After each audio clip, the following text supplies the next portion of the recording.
कुछ अभी हम लोग टैक्स के अंदर देखेंगे। हम लोग ने इससे पहले टैक्स के अंदर इनकम फ्रॉम सैलरी किया था, इनकम फ्रॉम हाउस प्रॉपर्टी कल हम लोग ने किया था। अभी हम लोग करने वाले हैं income from business and profession. अभी देखो चाहे income from business and profession क्या है। Income from business and profession,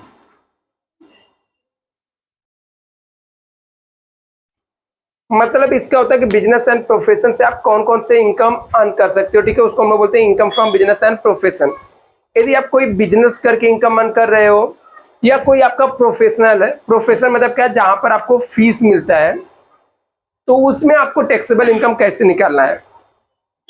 इसके अंदर भी जो क्वेश्चन आता है ना एग्जाम में, वो क्वेश्चन आपके कंबाइन नहीं आते, सिंगल नहीं आता। मतलब क्वेश्चन कैसे आता है एग्जाम में, आपको बिजनेस का सम रहेगा, business plus income from other source plus deduction, या तो इस टाइप का सम आएगा, या तो फिर रहेगा business plus house property plus deduction.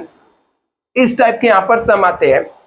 अभी यहां पर बिजनेस का मतलब क्या होता है, कोई भी बिजनेस हो सकता है जहां पर हम लोग क्या मेन एम होता है प्रॉफिट अर्न करना।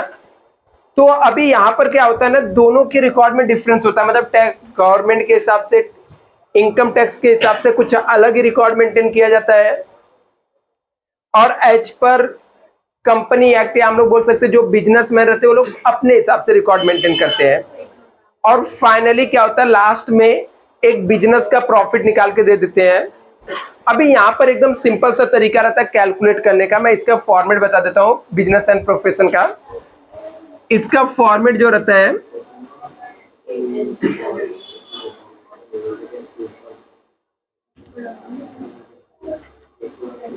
सिंपल चैप्टर है एकदम, थोड़ा सा आपको पढ़ना पड़ेगा बस।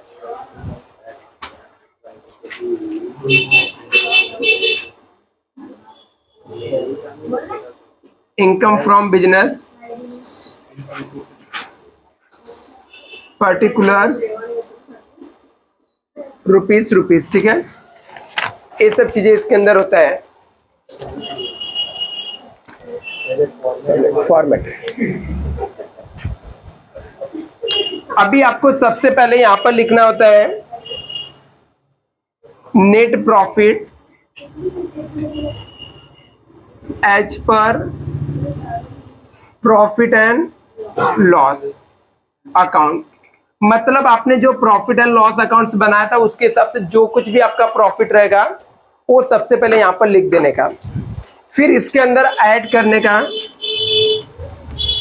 ऐड नॉन बिजनेस एक्सपेंसेस, मतलब ऐसे एक्सपेंसेस जो बिजनेस के एक्सपेंसेस नहीं है, फिर भी आपने अपने प्रॉफिट को कम दिखाने के लिए आपने उसे बिजनेस में क्या कर दिया है, एक्सपेंस के तौर पे कंसीडर कर लिया है, एक्सपेंस के तौर पे आपने रिकॉर्ड कर दिया। तो ऐसे आइटम रहते हैं, ऐसे खर्चे जो कि बिजनेस के खर्चे नहीं है, लेकिन फिर भी उसको अपने बिजनेस में एज ए एक्सपेंस दिखाए हो, तो ऐसे खर्चे को जब टैक्स पेमेंट करना होता है तो वो खर्चे को वापस से वो प्रॉफिट में ऐड कर देना होता है। मतलब क्या, जैसे मान लो मेरा as per profit and loss के हिसाब से मेरा 10,000 प्रॉफिट होता है, लेकिन ये 10,000 प्रॉफिट क्यों आया, क्योंकि इसके अंदर मैंने ऐसे खर्चे डाल दिया जो मेरा बिजनेस का खर्चा नहीं। जैसे फॉर एग्जांपल मैंने पर्सनली 3,000 रुपये खर्चा किया था। कितना किया था, 3,000। तो अभी मैंने पर्सनल खर्चों को मैंने इसमें माइनस कर दिया, इसलिए मुझे 10,000 प्रॉफिट दिखा रहा है। तो हम लोग वापस इसे क्या कर देंगे, ऐड कर देंगे, क्योंकि वो मेरा बिजनेस का खर्चा नहीं था। तो ऐसे खर्चे जो बिजनेस के खर्चे नहीं होते हैं, नॉन बिजनेस एक्सपेंसेस रहेंगे, उनको यहाँ पर क्या कर देने का, ऐड कर देने का सबसे पहले। जैसे इसके अंदर आप, हाँ चल बच्चा, हाँ, ऐसे एक्सपेंसेस जो रिलेटेड टू अर्लियर और फ्यूचर पीरियड के रहेंगे, एक्सपेंसेस रिलेटेड टू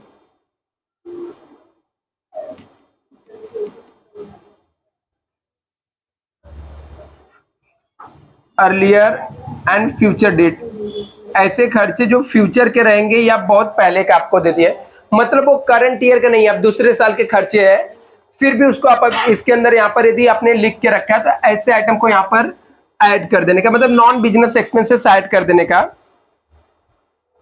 कुछ आपने फिक्स एसेट्स खरीदा है, कैपिटल एक्सपेंडिचर है, उसको आप नॉर्मल खर्चे कंसीडर किए हो तो उसको भी आपको ऐड कर देना है। कुछ आपके पर्सनल एक्सपेंसेस है, पर्सनल एक्सपेंस है जो कि बिजनेस का खर्चा नहीं है तो उसे भी क्या कर देने का, ऐड कर देने का। और यदि आपको डेप्रिसिएशन, ठीक है, अलग से डेप्रिसिएशन दिया रहेगा जो कि as per income tax act के हिसाब से डेप्रिसिएशन दिया रहेगा, बट आप डेप्रिसिएशन अपने मन से चार्ज करके रखे हो तो ऐसे डेप्रिसिएशन को भी यहां पर क्या कर देने का, ऐड कर देने का। और ये सबका टोटल मार्क यहां पे लिखने का। फिर इसमें से लेस करने का, लेस नॉन बिजनेस इनकम।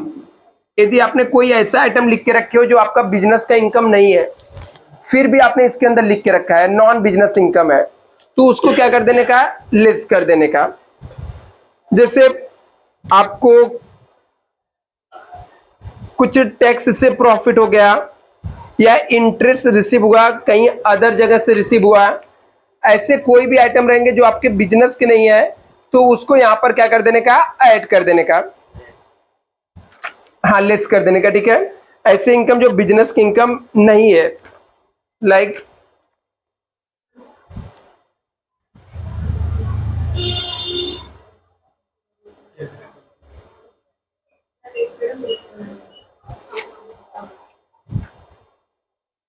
जैसे यहां पर इंटरेस्ट ऑन फिक्स डिपॉजिट है,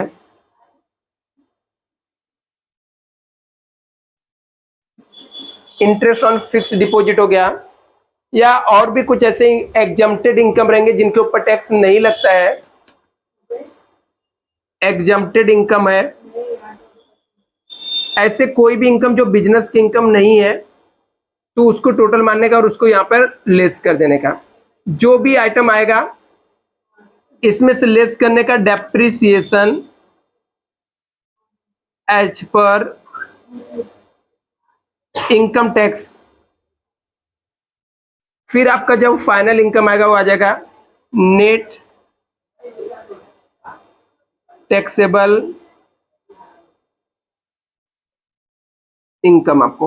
आपको क्या मिल जाएगा, net taxable income from business and profession आ जाएगा। तो आप लोग जल्दी से फॉर्मेट को कॉपी कर लो, फिर हम लोग इसके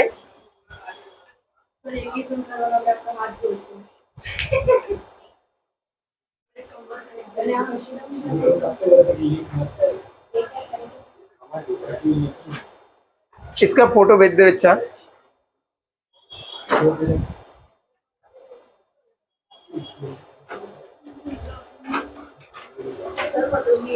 इनकम वाला मतलब सबका फॉर्मेट याद करके जाना पड़ेगा। हाँ बच्चा, रूल के हिसाब से तो पढ़ के जाना चाहिए।